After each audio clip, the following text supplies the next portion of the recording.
자, 4번 한번 보겠습니다. 양도된 신용장은 원 신용장의 조건 그대로 양도되어야 하지만 제1수익자의 권리를 보호하기 위해 일부 조건에 대해서는 예외적으로 변경하여 양도할 수 있다. 원 신용장의 조건을 변경할 수 있는 항목으로 오르는 것은 자, 우리가 기본적으로 신용장을 양도할 때는 최초 신용장, 즉 수출 신용장에 대해서 그대로 양도하는 게 원칙이에요.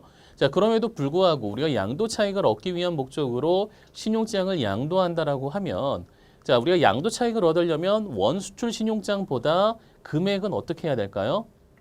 낮춰서 양도를 해야 그 양도 차익을 얻을 수 있죠. 그렇죠? 따라서 금액이라든가 단가와 관련된 것은 우리 감액해서 양도를 해야 되겠고요.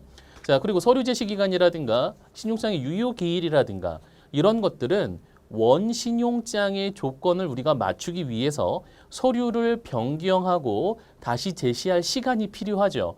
그렇기 때문에 기간과 관련돼서는 원 수출 신용장의 조건보다는 단축을 시키는 거예요. 그렇죠? 그래야지만 시간적인 차이를 갖고 그 시간 동안 우리가 서류를 바꿀 수 있는 그러한 여유가 생기는 거잖아요. 그렇죠? 그래서 금액과 관련돼서는 감액, 기간과 관련돼서는 단축을 합니다.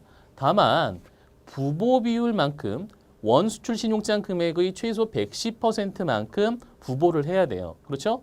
그런데 우리가 감액을 했다라고 하면 감액된 금액에다가 110%를 곱한다면 원 수출 신용장에서 요구하는 부보 비율을 충족을 못하는 거예요. 그 금액을 충족을 못하게 되는 거예요. 그래서 예를 들어서 설명을 드렸었죠. 10만 달러에 대해서 110%, 원 수출 신용장이 10만 달러면 부보된 금액은 11만 달러가 돼야 돼요.